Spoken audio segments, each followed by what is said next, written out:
I would say the first one is that this is a problem that's solvable, that we know, the scientific and technical community know, and in fact, every country around the world who's seriously dealing with this knows how to dispose of this waste in a way that is permanent.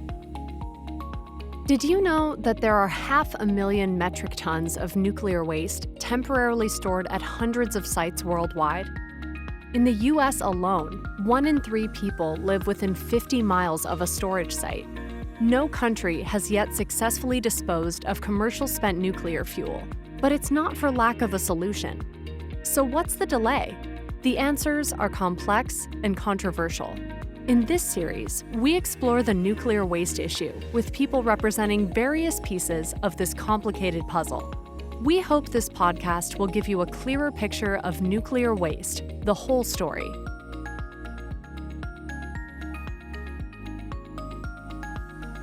We believe that listening is an important element of a successful nuclear waste disposal program. A core company value is to seek and listen to different perspectives.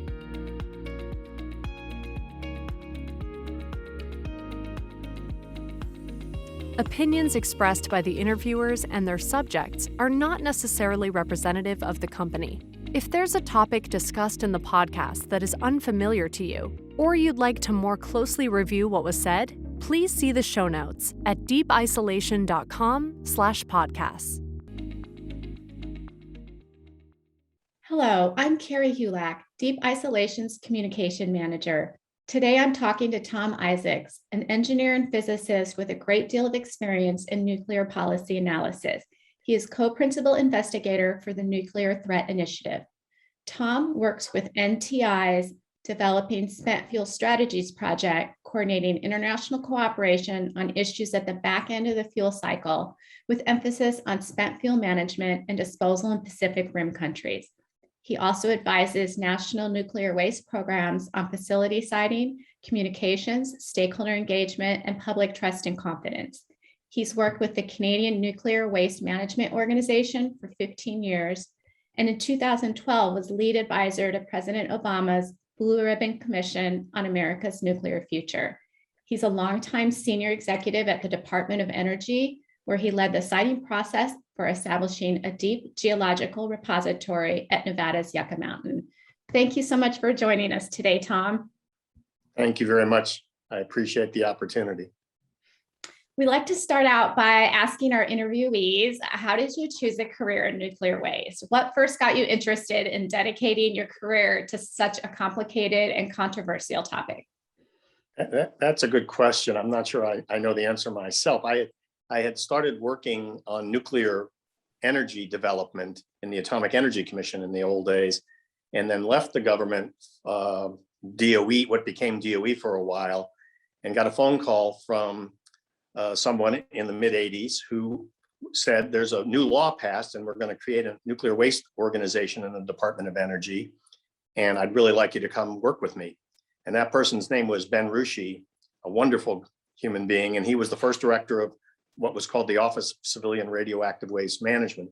And so the opportunity to work with Ben on this issue presented itself. And so I came back into the Department of Energy as the director of policy, and found that the problem was really fascinating, because you're at the cutting edge of science and technology, all the way through to thinking about things that are essentially almost spiritual in nature, because you're dealing with wastes that are going to be potentially hazardous for as long as you can think of. And so the gamut of experiences, dealing with the science, dealing with the public, dealing with the politics, dealing with how human beings should responsibly deal with this, all kind of fit with my interest in these sort of multifaceted problems. So that's kind of how I got into it. And once you get into it, it's hard to get out of it. Well, that's fascinating, especially the part about spiritual. I haven't heard that term used with nuclear waste, but essentially it's so far off into the future, you don't even know what the planet will look like or humans will look like or anything. Exactly. Almost anything you can think of, this waste will be around after that's gone. And that's an interesting problem. And fortunately, I'm sure we'll talk about this. I think there's ways to deal with that. Perfect. So since you have been in the business for 35 years, we'll never touch on everything today. So I wanted to just ask you, what are 3 big things that you learned over that time that you think the general public should know? Like what would you just like, if you could leave 3 takeaways from your experience, what might they be? Well, let's see. I would say the first one is that this is a problem that's solvable, that we know, we, the scientific and technical community know, and in fact, every country around the world who's seriously dealing with this knows how to dispose of this waste in a way that is permanent, that doesn't require active administrative control for eons, and that will guarantee that the waste will not come back into the accessible environment during the time in which it's hazardous. So I think that's very important. The second thing corollary to that is when we talk about disposing of nuclear waste, we're not talking about a nuclear dump. If you hear somebody use the word dump, they either don't understand or they deliberately don't want people to understand. This is a very highly engineered facility that's deep underground. The waste is solid. There's nothing but solid waste. There's no liquids or gases or anything. It's put into a very carefully designed and constructed container to isolate the waste, and then put underground only in a place where it's going to isolate the waste for geologic time periods. And so that would be my second takeaway. And the third takeaway is it's really hard to find a way to site these facilities. That's the key issue, is developing a narrative, which probably hasn't been done well yet, to make people understand the true nature of this problem in a way that will allow local communities, surrounding communities, regional communities, in the United States state government, which is a particularly difficult challenge, and the federal government and the local populations that are involved, for all of them to come to a place where it's viewed as what I call a win-win-win situation for them. And I think those are the three things I would say are the main reasons that the next generation should come and work on this problem. Well, I think the next question will help tie into some of the points that you made there, because as you well know, scientists worldwide have agreed for decades that the waste does belong in deep geologic disposal, yet to date, spent nuclear fuel remains in temporary storage. So maybe you could talk about your perspective on that problem. What would it take for permanent disposal to finally happen? Sure. So let's talk internationally first, because there's some good news there, and that's that there are countries that have made substantial progress. I would highlight Finland and Sweden as probably being the leading countries in the world in terms of developing and implementing a program to dispose of the spent fuel. They went through a very vigorous siting program in both of those countries. They were able to establish agreements with local communities to site a nuclear waste repository. In Finland, they are in the process now. They've received the license, are in the process of constructing and operating a license. And it'll be what I call the existence proof. It'll show you that it is possible to do that. And I expect in the very near future, Finland will be operating a nuclear waste repository and disposing of spent fuel. I think just somewhat behind that will come Sweden. That's also extremely far along in this process. So there's a lot of lessons to be learned in those countries. France as well has a site under development, is well along and looks to be good.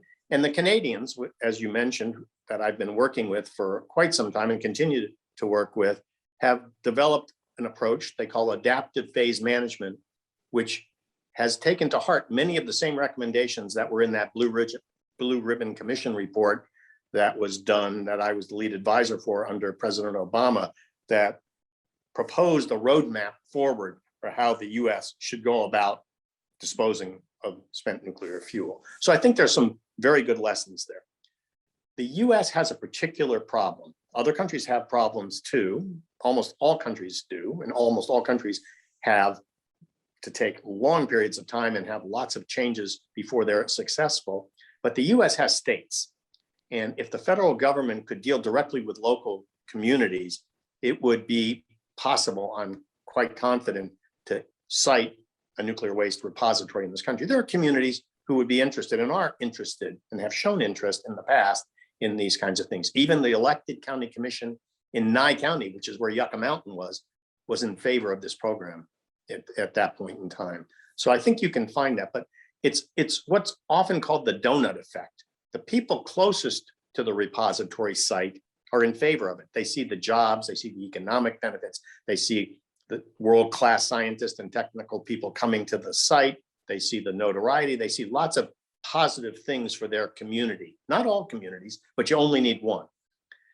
People who are far away, who are actually hosting the site with the nuclear waste now, which is mostly nuclear power plants, also are in favor of these because they want to see the waste taken off of their sites. It's the donut that's the problem. It's the people in the state that you're thinking of who are not close to the site, but in the state, who see this as potentially environmentally a concern, potentially a safety concern. They don't see big economic benefits for them because they may be hundreds of miles away. They see possible stigma effects as a result of being the state that hosts these kinds of facilities. And so it's at the state level that you find state elected officials, both governors and other state elected officials, as well as people in Congress, who have tended to be the ones who have resisted siting in their states mostly. And that's the big challenge, the biggest challenge. There's many challenges, but that's the biggest challenge, I would say, is changing the narrative that people, so that people understand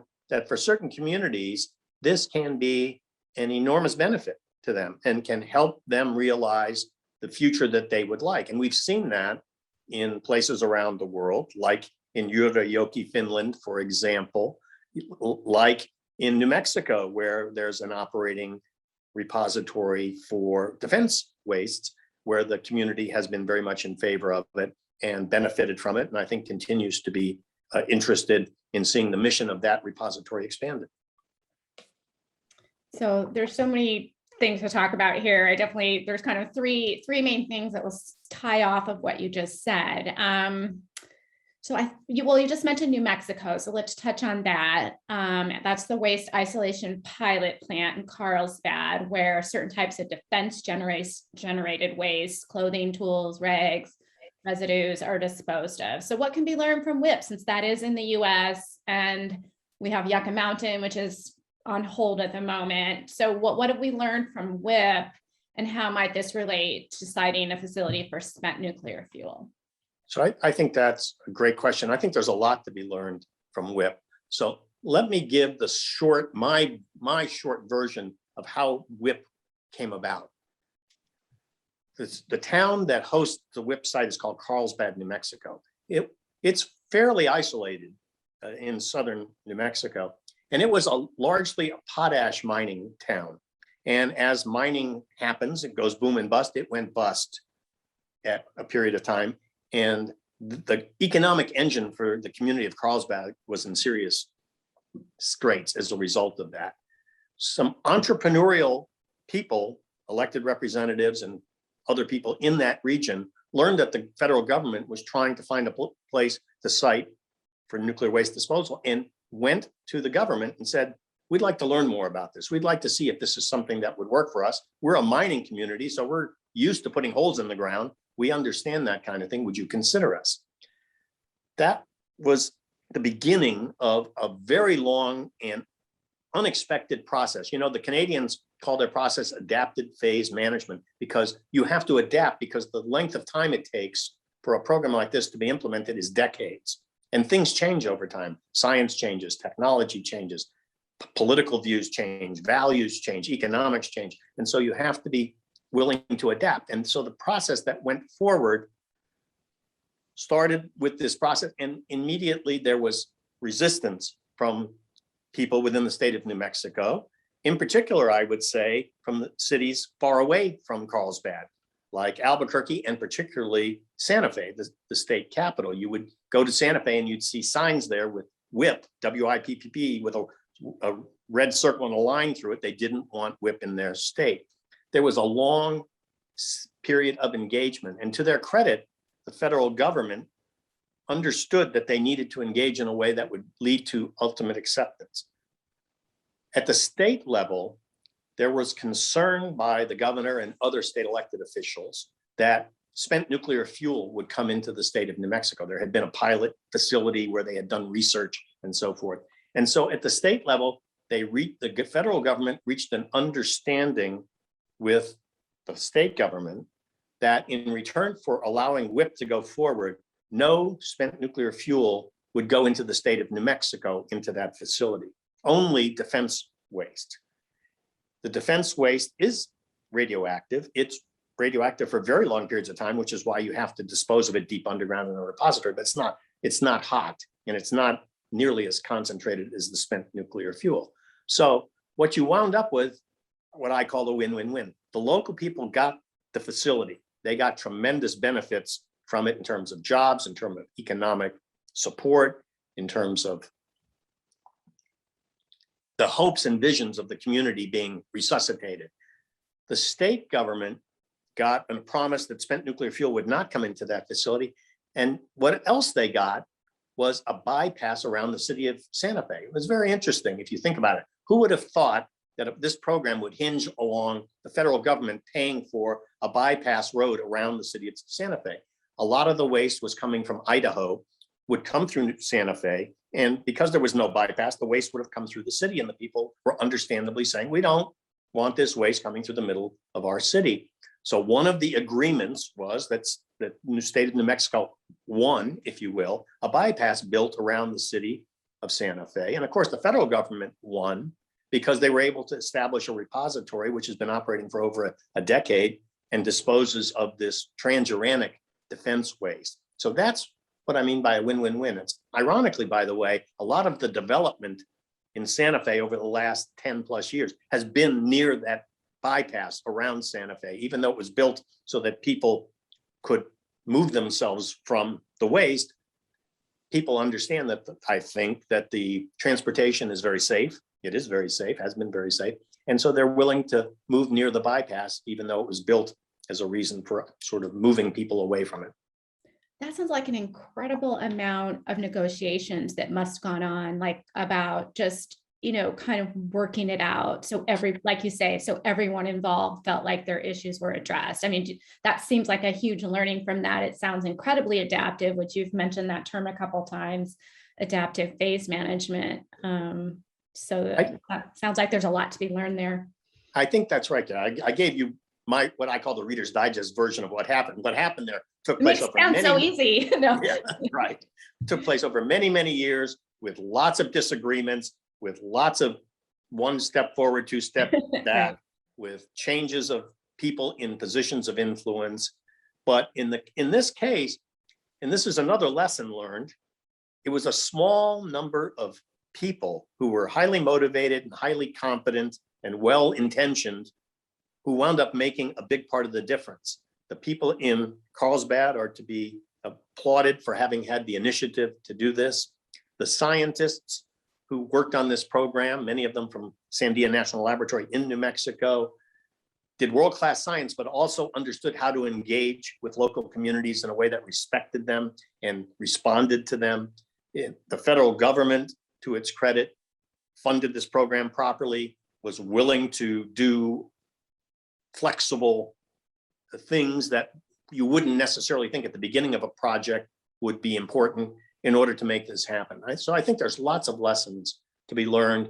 And if you went to these other countries that I've mentioned, you would find equally interesting histories of how those facilities came about. They also had problems in the beginning. They also had resistance in the beginning, and they also made adaptations in order to meet the needs and concerns of the involved citizens and of the people who would be affected by this, both at the facility and along transportation routes, and because people are concerned legitimately about health, environment, and safety. So I think all of that is what made me get interested in this problem and stay interested in this problem.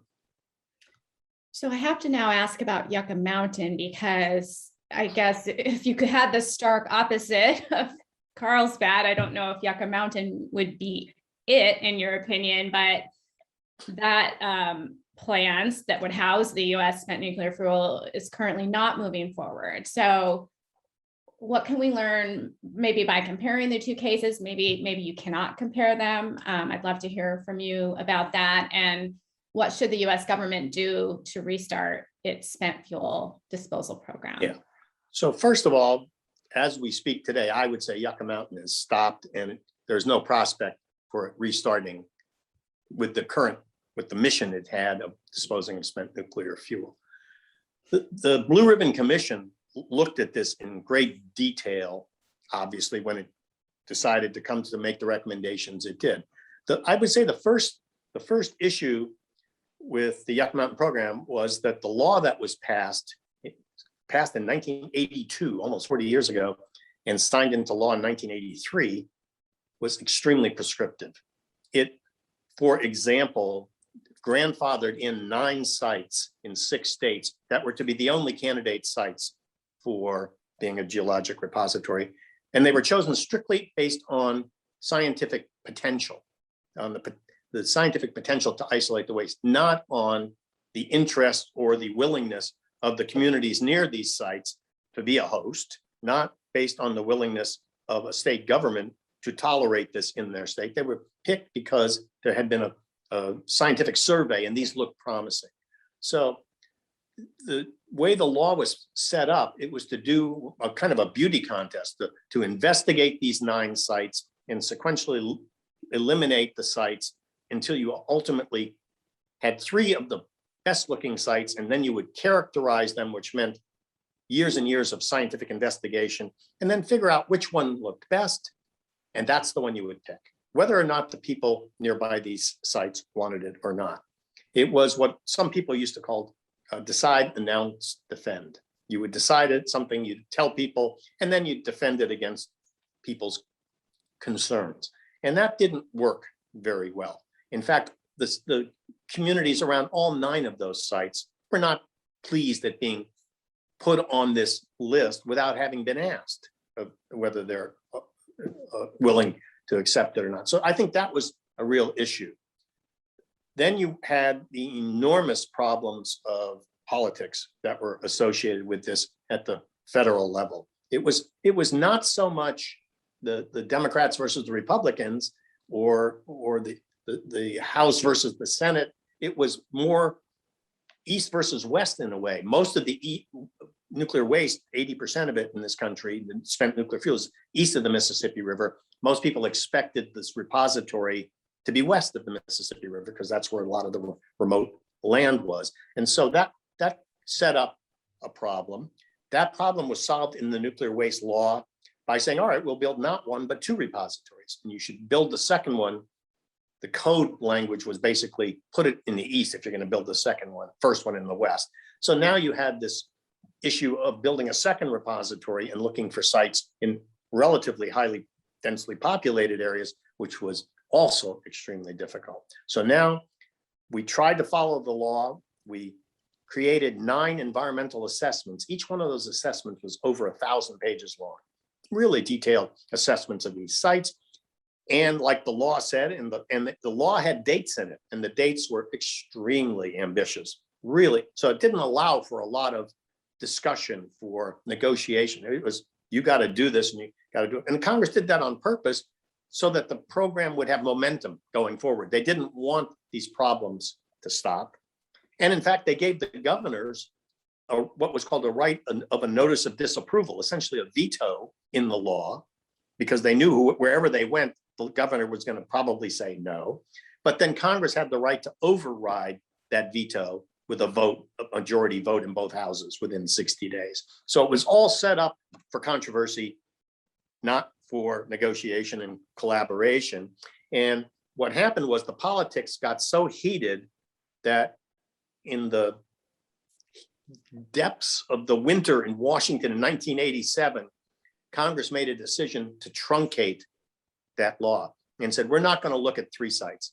We're going to just pick one of the 3, and they picked Yucca Mountain. Yucca Mountain, it has to be said, many people don't know this, at that point in time was the most promising site based on our science. So it's not like we were picking an inferior site. Later, we found that there were complications for Yucca Mountain, but it looked like a very promising site. It could probably still be a promising site from a scientific point of view, but people felt like that broke the bond that was tenuous to begin with of trust, if you will, that they were going to go through this process and at least pick sites based upon this hierarchy that had been laid out in the law. So people in Nevada were had been upset and against the program before this decision, they were more upset and more intensely opposed after the decision. And so from a political point of view, they did everything possible to keep that program from going forward.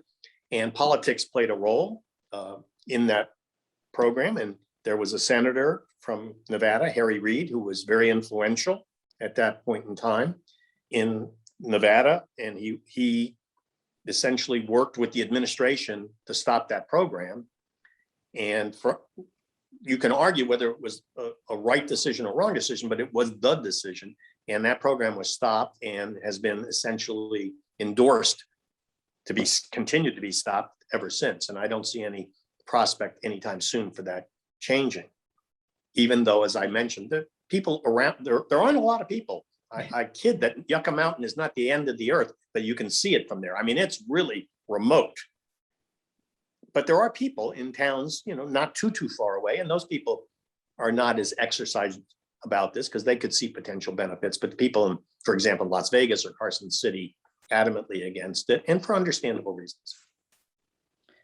So what's next? What should the government do to restart its waste program in the U.S.? Is there any hope moving forward? I think there is hope. I think if you get in the waste business, you better be an optimist. You have to be a realist too, but if you're not an optimist, you're probably going to be unhappy. The Blue Ribbon Commission, which is now, almost a decade old, still is the go-to document in my view, and many people's view, for recommendations about how to restart the program. And it had 8 principal recommendations, and I won't go through all 8 with you, but I will go through a few. And this commission, by the way, was bipartisan. It was chaired by a prominent Republican and a prominent Democrat, and they worked together extremely well. And they came out with 8 recommendations. And the first was we should use consent-based siting. Don't pick a site and then try to convince people they should want it. Start by looking for where communities express interest, that they can benefit potentially from this, and start by asking them, would they be interested in learning about this process? Would you be interested? With no commitment on their part at all. But would you be willing to sit down and listen and talk about this and begin a dialogue with them and learn what their interests are, what their hopes for their communities are, what the problems in their communities are? How can this program help them? So consent-based siting was probably the most important recommendation. And there's good news that as we speak, I think the current administration and Secretary Granholm have indicated they would like to restart the program, and they understand it should be done in a consent-based way. 2 other very important recommendations were, and this word I'm about to say was discussed greatly during the Blue Ribbon Commission. The word is prompt. We should promptly begin work on developing interim storage facility, and we should promptly begin working on the development of a permanent repository. We need both of those things. We need an interim storage facility, particularly since a number of nuclear power plants in this country have shut down, and the waste is sitting on those sites, and it can't decommission the sites until there's a place to send the waste. And the repository program, as we've already discussed, is going to take many decades. You can build an interim storage facility in a much shorter period of time. It's a much more straightforward facility. It has to demonstrate it will work for decades, not for millennia. And we ought to be able to do that. And that's a siting issue as well. And it's a part of the siting issue is people who will host an interim storage facility want to know that there's going to be a repository someday to take that waste away. So that's why you need to do both of those things. So I would say that that's the bones of a program, is that you need a program that will use consent-based siting, that will hopefully have the kind of expertise and skill set that is necessary, because it's not just scientists, it's a variety of types of people who can appreciate and empathize and work with and negotiate through this multifaceted problem that we've discussed already. So I think that would be the bones. The other thing that's really difficult that the Blue Ribbon Commission recommended, and this is, I think, a really stretch goal, is it should be made an independent organization dedicated to this mission alone. It is that way in every other country in the world. It's not part of a cabinet level department. It has a degree of independence, if you will. It still needs to be overseen by Congress. It still needs to have its budgets supplied. But when you have a program that is so fragile with each coming election, it makes it very difficult for people to have confidence that they can believe what you say, because you may be in charge of the program one day, an election comes along, there's a new Congress or there's a new administration, and are they going to have the same view, and are they going to be willing to carry on the program that the last administration committed to? And the answer has been no up until now in this country. And so we need to find a way to, I'll use the word buffer this from the day-to-day short-term political considerations. And unfortunately, in this country, that's really difficult. So let's talk about your work with the Canadian Nuclear Waste Management Organization, because they're having more success. You've worked with them for more than a decade. What are some reasons it has been successful, and what can we and any other country learn about nuclear waste disposal from Canada? My first comment would be that they have implemented a program that is very similar to many of the recommendations of our Blue Ribbon Commission, so that it literally reflects some of the work that's gone in Canada. Canada had a nuclear waste program. When I was in the Department of Energy, I used to work closely with them, and that program was stopped cold around, I think the year 2000, perhaps, when they had an independent commission that said, from a scientific and technical point of view, this program is good, but from a public safety point of view, from a public acceptance point of view, it's not adequate. And they literally stopped the program, took it out of government, created the Nuclear Waste Management Organization as an independent entity, like we just talked about. It is funded, and the board of directors is drawn largely from the waste producers, so they have an incentive. It's overseen by the Canadian government, but not with the level of hands-on detail that we find in the United States. So that would be the first thing, is that you have to have a construct that allows a program like this to be successful. They immediately decided that they would go with a consent-based approach to this. And so they started by asking for expressions of interest from communities to learn about this. And they had 22 communities from throughout Canada say, we're not committing to anything, but we'd like to learn about this. 22 communities. And I have visited most of those communities. Many of them are small and very remote. It's pretty exciting to go to some of these towns in far off places with wonderful people in them. And they did a sequential process of narrowing 22.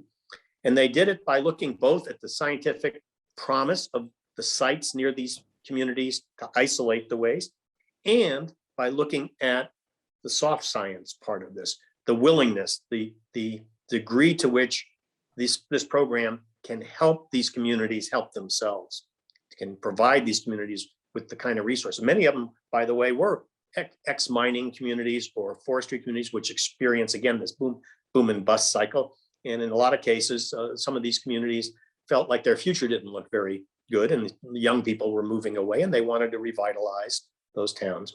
And so over a period of time, looking at both the hard science and the soft science, and engaging with these communities in a very extensive way, they narrowed down the sites, because ultimately they need one. And so they have gone through this process, and they are now down to 2 sites that are the final candidate sites. One is in a place called South Bruce, near where a lot of the nuclear power plants are, and another one is a town called Ignis, which is a relatively small town farther west in Ontario. That was another provision. They said, because the nuclear waste was almost all in the province of Ontario, they would put preference on siting in the province of Ontario from an equity point of view. Fairness mattered a lot and matters a lot to the Canadians. And I think that's another lesson learned to really walk the talk of being fair in all respects. And they actually had a fairness roundtable, a group of experts, if you say, in this kind of issue, to provide advice to them on how to think about being fair. So they called it an ethics roundtable, but it It was really about being fair. And so now there's no guarantee as we sit here today that there's going to be a repository of either of these two sites, because neither of them have yet agreed to host the site. The Nuclear Waste Management Organization has said they would like to pick a final site by 2023, so that's not very far off. And they're going through negotiations now and scientific investigations now, and looking at all the factors that'll have to be put in play. And the one additional factor that's very important in Canada is relations with the Indigenous population. It's very hard to find any place in Canada where Indigenous people don't have a history and rights. And it is the case in both of these locations. And Canadians, when we talk about fairness, they take that very, very seriously and have really been about as cutting edge in terms of trying to understand and have relationships with these Indigenous organizations and individuals as they possibly can. And so that will also play a large role in the site selection process. So I would say that those are probably the lessons learned. These programs often are run by scientists and technical people, and science, when you run a project, you think about cost, schedule, and content. You want to go fast, and you want to spend the least amount of money, and you want to get the project built. And in this case, I often tell people, my advice is go slow to go fast. And what I mean by that is you have to take the time and be willing and actually care about these other aspects of affecting people's lives in a sincere way if you're going to get their trust and cooperation. And that's, you mentioned earlier, my background. I spend a lot of time thinking about public trust and confidence and how to achieve it, because I think that's essential, and it's something that's been very difficult, and probably more difficult with passing time in this country, as we've seen. Just a couple of questions left here today. Tell us about your work on the Nuclear Threat Initiative. That's DC based, correct? Right. The Nuclear Threat Initiative, now called NTI, is an NGO based in Washington, DC, and it has worked on a number of nuclear related and other security related issues over time. And the project that we have brings together nuclear waste organizations, largely around from the Pacific Rim, who have interest in common in dealing with nuclear waste. So we're talking about countries like Japan, Taiwan, South Korea, Australia, Canada, the United States. China has been part of it at times. We've brought in people from international organizations like the IAEA in Vienna and the NEA in Paris, the Nuclear Energy Agency in Paris. And we also invite in other countries that are interested as well. And the idea is to come together and say, so what's on your mind? What problems do you have that we could collaborate on and might benefit from each other? When I was in the government, I found that I managed the international program among my responsibilities for a decade. And I found that some of our biggest allies and colleagues were the people doing the same thing that we were, only in another country. And we can learn from each other as a result of that. And so we come together and discuss issues. And as you might expect, based on this conversation, they tend to fall into two camps. Can we agree to work on things that will help all of us on the science and technology side? And there, what we've done is we've agreed to collaborate on underground research labs, because many countries build laboratories underground first in order to study the characterization. And so that's an ongoing program and very successful. We bring together scientists, technical people, and program managers. And the other one is on what we call siting. It's the difficult part of how do we learn to work together to get best practices along some of the lines I've tried to share with you, and share those among the various countries so that we can all do our job better and have better prospects for success. Are there any countries there to watch? Like any hints you can give us of anyone who's kind of maybe moving forward well, or a couple of those countries, ones that we should keep an eye on? I know you already mentioned Finland and Sweden, but anyone from that working group that? They have had many of the same experiences we have particularly in Japan, Taiwan, and South Korea. They have very sophisticated, advanced scientific and technical programs, but those are small, densely populated countries with significant parts of them inaccessible for a repository. So they really don't, the places where you could build a repository usually have people, lots of people around them. So they have a big siting issue, and we talk about that. The Australians don't have commercial nuclear power, but they do have wastes, intermediate level wastes that they have to dispose of. And they're looking at a technique, and this is something that should be of interest to deep isolation. They're looking at deep boreholes, which is an alternative to a repository for disposing of waste. And so the Australians are beginning a pretty serious focused effort on looking for both the technique and the place to dispose of their low and intermediate level waste. So I would say it'll be very interesting to see how that program unfolds over the coming next years. The Japanese, Koreans, Taiwanese, for example, I think are still early in the siting part of this, like we are at this point after all of this work. And the Chinese just announced that they're working on an underground research lab in the Gobi Desert. So they're beginning to get involved with this problem as well. And it'll be interesting to see how that goes. Great. Well, it sounds like you have a really fascinating job. I can see why you've done it all these years. It must never get old. Thank you for joining us today. It's been a pleasure. I've enjoyed it. And if I were to leave one comment, I would say that the program needs continual infusion of new blood. And if there are people out there watching this who find this problem interesting, I think it's a marvelous, frustrating, but marvelous job to bring together all elements of both society and you as an individual in order to be successful. And I would encourage you to do that. Thank you.